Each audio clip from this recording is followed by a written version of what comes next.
Hello friends, welcome to my channel Medical Matters. This is Dr. A.K. Shrivastava speaking to you on today on a very important concept, that is the glycemic index. What is the glycemic index? How we can use this in our planning of diet and how we can benefit from it. To understand a glycemic index, let us understand that once we take a meal, it is absorbed, assimilated, and blood sugar starts rising. 30 minutes it reaches the peak, and after 90 to 180 minutes it reaches to its base level. Now this reaching of peak and return to the base level depends on the composition of food. If we are taking a refined sugar, let's say glucose, then obviously it is going to rise very fast. Blood sugar will rise to the peak and it will come down also very fast. But if it comes down very fast, then again we feel low in glucose and again we feel irritable and we need to take more food. And this is not good for any other normal person, and also especially not good for the diabetic. Now glycemic index is the value which we assign to the food in comparison to the arbitrary taken value of a glucose as 100%. If we take glucose, a certain level of blood sugar is achieved, we consider it as 100, and then all other foods are combined with this. Now this combination, cereals etc. will give you the value of 60 to 80. The bean will give you the value of 30. Now this will depend on the composition of food, the ripeness of the food, the cooking process it has undergone, and also the kind of other foods along with which we have assimilated. As we take it in the meal, there are a lot of fats, legumes, etc. So the absorption depends on that also. Now knowledge of this, we can use it for planning a diet for a diabetic person or for any person. We can use this knowledge in our weight loss program, because this gives you satiety for a very long time and you can reduce your intake otherwise. This will also help a person who is having a fatty liver. Now what we can do, simple things to start this process. Firstly, we can reduce our dependence on the fine flour or atta and make it as a multigrain atta. The multigrain atta is available in the market, and we can also make it at our home by mixing it with the besan, mixing it with the soybean flour, or with the maize flour, or with the bajra flour. This multigrain atta will be slowly absorbed and we will have a sustained blood sugar level. Second thing what we can do is to reduce the consumption of white rice and replace it with the brown rice. That brown rice is also low GI as compared to the white rice. Other things which can help us is that a lot of vegetables and fruits. Vegetable and fruit will also a low GI food. It also gives you satiety and it raises your blood sugar slowly. Other important part of the food which is low GI and has a very high nutrition value is all legumes. All kinds of dals, whether it is usual dal which we take, tur dal, arhar dal, or chana dal, or moong dal, or urad dal, or the chickpeas, cholas, chanas, and rajma, beans. All these things are low GI food. They give you very sustained blood sugar level, and also they will give you protein. So include legumes in your diet. Maybe you can increase the legume portion in your diet and reduce the cereal portion. Like you can take 100-120 grams of dal in a day, in an entire day, and reduce cereals accordingly. Non-veg items like meat, chicken, fish, other whole items, they are also low GI foods. So they can also form part of your meal, and it will also give you low GI. So this will help you to plan a diet. The gum which is present on vegetable and legume etc. also slows the absorption of other refined sugar.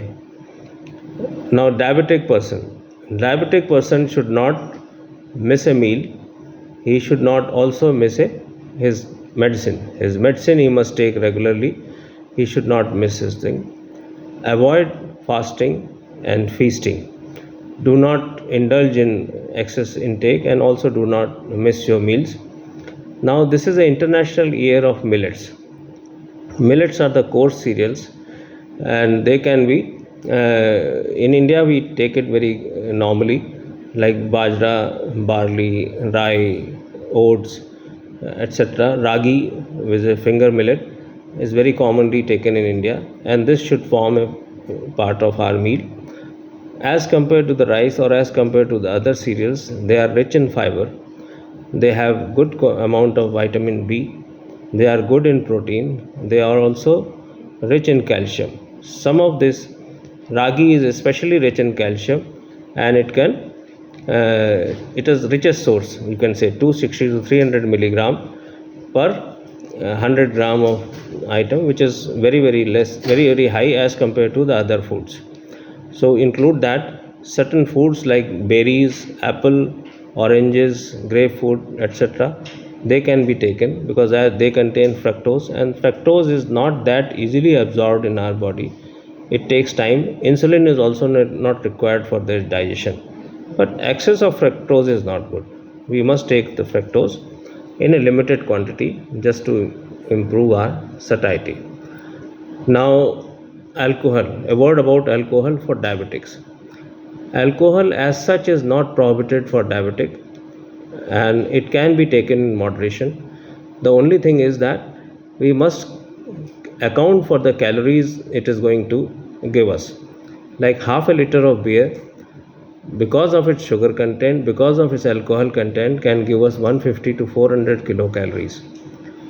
Whiskey, even though they do not contain any sugar, but they contain alcohol, and they give about 70 kilocalories per 30 ml. So they must be taken into account. Other sweet wines, etc., will give you accordingly little more. Now, a word about artificial sweeteners. Artificial sweeteners, in latest advisory from the WHO, they say that it is not good. It is going to harm you in long term. So please avoid that and learn to take food with lesser sugar. Ultimately they are not advised, and they can harm you in longer term. Now, there are a word about the sugar free foods.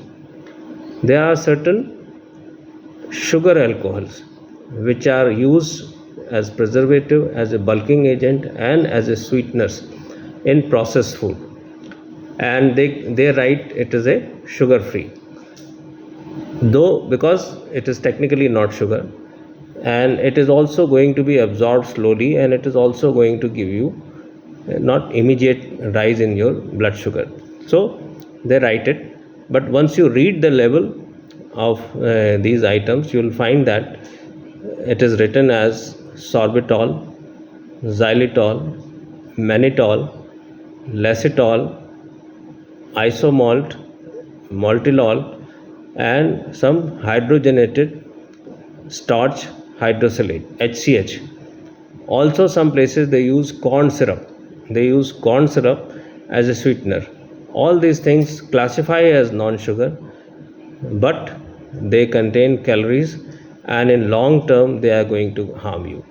Certain foods like hard candies, chewing gum, lozenges, and sugar-free ice creams, they are labeled as sugar-free, but they contain these items. So be careful. Corn syrup is very sweet, and it is going to give you calories, may not give you immediately, or technically sugar. So for a long time, if you take it over a long time, this is going to raise your blood sugar. It is going to raise your triglycerides, cholesterol for a long time. So the moderation is the key. You have to moderate your food intake and be careful about the sugar-free item. So this is all I want to tell you. Thank you from my side. I will request you to ask your questions in the comments, and also if you like the video, please subscribe and like it.